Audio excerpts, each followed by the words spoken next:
عقید شیخ کامیل برزنجی ڕێڤەبەرێ نیشینگەها پارێزگا هەولێرێ میێوانێ منێ ئەس دێ زیاتر لەسەر وێ پرسێژێ بپرسم کا بۆچی نیشینگەهاوان لە هەولێرێ هوژداریدایە کوردێن ڕۆژاوای کوردستانê بۆ کارکردنê بیتن یان jî her egerekêdî بیتن neçine bajarên diyên Iraqê ji ber ku Iraq dêwana dîport bikete ve welatê wan ji ber ku dampêdanê bi îqame hem jî vîza Herêma Kurdistanê naketin. Şêx Kamîl li stûdyoya mêvanê min gelek bi xêratî serçavan. Carê bûçî Iraq dampêdanê bi vîza û îqameya Herêma Kurdistanê naket. Eger çine?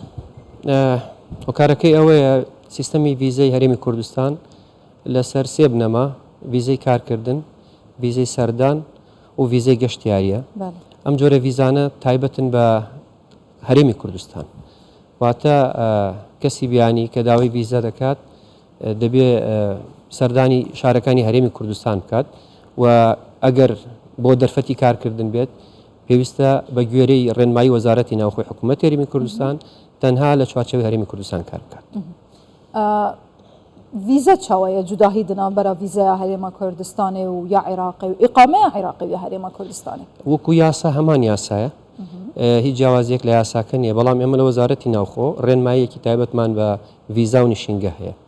ئێمە سیستەمی ڤیزەی ئێمە نیشینگە و ڤیزەی ئێمە بە شێوازێکی دیجیتاڵیە وەکو جەنابتان ئاگادارن کە ماوەی سەرەتایی ئەم ساڵ جەنابی سەرۆکی حکوومەت وەکو بەرنامەی کاری کابینین وێم هەبوو کە تەواوی ئۆرگانەکان بکرێتە دیجیتاڵی بە خۆشحاڵیەوە ئێستا سیستەمی ڤیزە ئەلکترۆنی هەرێمی کوردستان و نیشینگەش بە شێوەیەکی ئەلکترۆنیە هەتا ئێستا سیستەمی نیشینگە و ڤیزەی عێراق بە شێوەی کاغەزیە و شێوەیەکی کۆنە هەتا ئێستا نیانتوانی ئەپدەتی بکەن. باشە چەند هەموڵاتیین و خوددانێ ڤیزە و ئیقامەیە هەرێما کوردستانê بوون چوونە عێراقê لە عێراقê هاتنە گرتن زیندانکردن دیپۆرتکردن.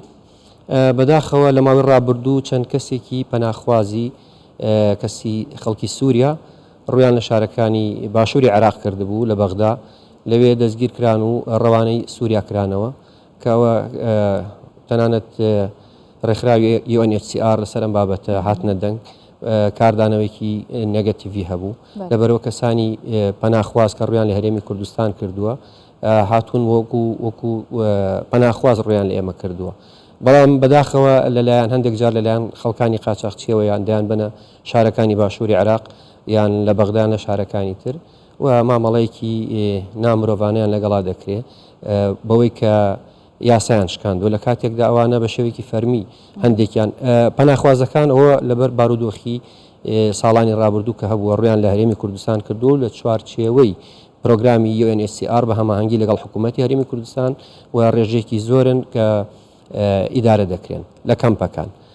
بەڵام ئەوانی ترکە بە شێوەیەکی فەرمی و یاسایی ڕویان لە هەرێمی کوردستان کردووە ئەوانە سپۆنسەریان هەیە تۆماری ئەلکترۆنی کراون و کۆمپانیاکانی ڤیزە و نیشینگە لە هەرێمی کوردستان لە وەزارەتی ناوخۆ ئەوانە سپۆنسەریان دەکەن ئێمە لەو چوارچێوێت مامەڵیان لەگەڵا دەکەین. باشە شێخ کامیل ئایا هینژی بە هەمان ڕەنگی مامەلەیە دیگەل پەناخوازن ji Iraqê tên dikin anku hin اعترافê bi vîze û îqameya Iraqê dikin yan jî wekî waye? بە نسبەتی ئێمە وەکو پەناخوازان یان پەنابەران بەگشتی لە تەواوی عێراق ڕێژەی لە 1970 پەنابەران یان پەناخواز بە هەردوو ناوەکەیان لە هەرێمی کوردستان ڕێژەیەکی زۆر کەم لە شارەکانی عێراقن. لەبارەی سیستەمی ڤیزا و نیشینگەی عێراق ئێمە لە چوارچێوەی یاسای نیشینگە ژمارە 76 ساڵی 2017 پەرلەمانی عێراق کە پەسەند کراوە ڕەچاوی تایبەتمەندی دەوڵەتی فیدراڵی عێراق دەکەین لەبەرەوە ئێمە پێمان وایە هەرێمی کوردستان نمونەیەکە بۆ لەخۆگرتنی کەسانی بیانی ئەوانەی بەگشتی یان ئەوانەی وەکو وەبەرهێن زۆر جار دەبینین وەبەرهێنەکان لە وڵاتانی ئەوروپی و وڵاتانی ترکە دێن شوێنی کارکردنیان لە شارەکانی عێراقا بەڵام ژیان و مانەوەی منداڵ و خێزانەکانیان لە هەرێمی کوردستانە لەبەرەوە ئەو بارودۆخە ئەمنیەی کە لە هەرێمی کوردستان هەیە ئەو ئەرزیەتەی کە لە هەرێمی کوردستان لەلایەن حکوومەتی هەرێم و دەستگا ئەمنیەکانەوە دابین کراوە وای کردووە کە سەبیانیەکان زیاتر متمانەی مانەوەیان بە پایتەختی هەرێمی کوردستان و شارەکانی هەرێمی کوردستان. بەڵام ئێوە اعتراف بە ڤیزە و ئیقامەی عێراقی دەکەن؟ بەڵێ ئێمە اعترافیان پێ دەکەین بەڵام لە چوارچێوەی ڕێنمایی خۆمان و وەزارەتی ناوخۆ دەیانگرینە خۆمان نەکوکو ئەوەی کە ئەو کاردانەوەی کە لەلایەن حکوومەتی عێراقەوە بۆ لە ڕابردوودا. ڤیزا و ئیقامەی کوردستان لە چەند وڵات اعتراف پێ دەکرێت دان پێدان؟ ئەو سیستەمی ئیڤیزای هەرێمی کوردستان کە دامەزراوە لەگەڵ سیستەمی نشینگە وای کردووە کە باوەڕ پێکراوە بێت لە تەواوی جیهان. لە تەواوی جیهان باوەڕ پێکراوە، لە تەواوی جیهان باوەڕ پێکراوە، تەنیا لە عێراق نەبێت، تەنها لە بەغدا و شارەکانی خواروی عێراق نەبێ بەداخەوە. چ هەنگاوێک پێویستە بۆ وای عێراق احترافی پێ؟ هەوڵەکانی ئێمە وەکو حکوومەتی هەرێمی کوردستان و وەکو وەزارەتی ناوخۆ لەگەڵ هاوکارانمان لە وەزارەتی ناوخۆی فیدراڵ بەردەوامین و گەیشتونەتە کۆمەڵێک ئەنجامی باش بۆ ئەوەی ڤیزای ئاسایی کە لە سیستەمی عێراقی هەیە دەسەڵاتەکانی بە حکوومەتی هەرێمی کوردستان وەربگرێت. وەزارەتی ناوخۆی حکوومەتی هەرێمی کوردستان ئەم کارە جێبەجێ بکات لە ئایندەیەکی نزیکدا. دنوچێ داهەوە بەحەز کردە هەفتەی وڵاتان زیاتر 150,000 کەسان داخوازا مانێ و ڤیزەیە لە هەرێما کوردستانی کردە بۆ کارکردنێ کەنگی کیژاندەمی و بووچە هاتینە.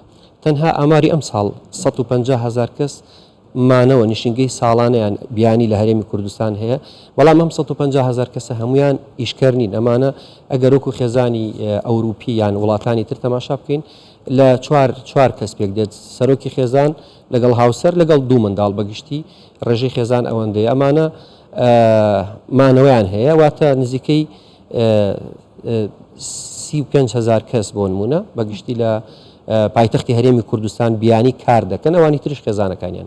ڕێکارێن پێدانا ڤیزە و ئیقامەیە بە ئەلکترۆنی هاتنەکردن یان هێژی پرۆسە وەکی جارایە؟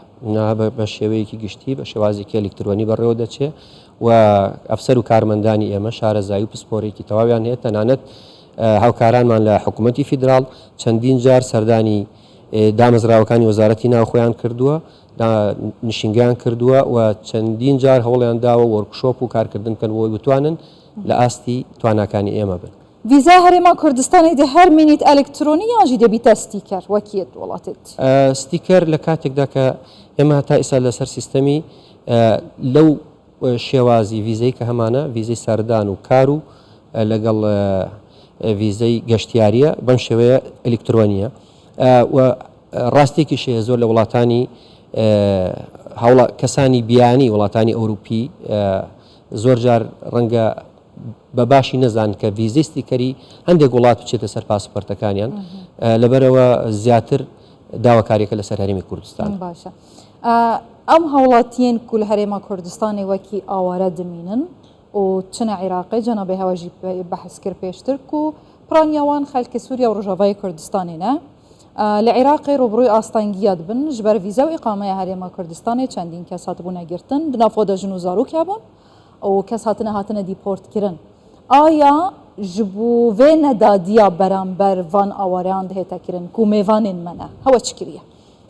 ئێمە ئامادەیمان پیشانداوە لە کۆبوونەوەکان لەگەڵ حکوومەتی عێراق ئەوانەی کە دەبرێنە شارەکانی خواروی عێراق وەریان بگرینەوە لە هەرێمی کوردستان مامەڵەیەکی مرۆیان لەگەڵا دەکەین. جەنابی وەزیری ناوخۆ خۆی سەرپەرشتی ئەم پرۆسەیە دەکات و ڕۆژانە ئەپدەیتمان هەیە و لە هەموو شارەکانی عێراقەوە ئێمە وەریان دەگرینەوە و ڕەوانەی کامپەکانیان ئەو شوێنانی کە لێوە هاتوون لەو شوێنەی کە پێویستە لەژێر چاودێری نشینگە و دەستگا ئەمنەکانی ئێمە دەمێن.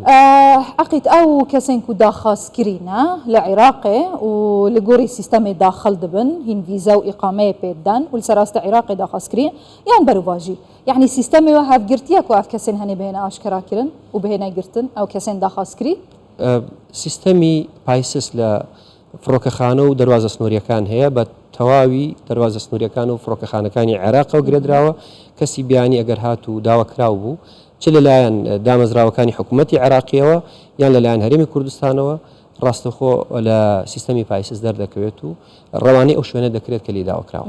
ئێژە عقیت شێخ کامیل بەرزنجی ڕێبەبەرێ نیشینگە یانجی ئیقامەیە پارێزگا هەولێری گەلەک سپاس خێرات.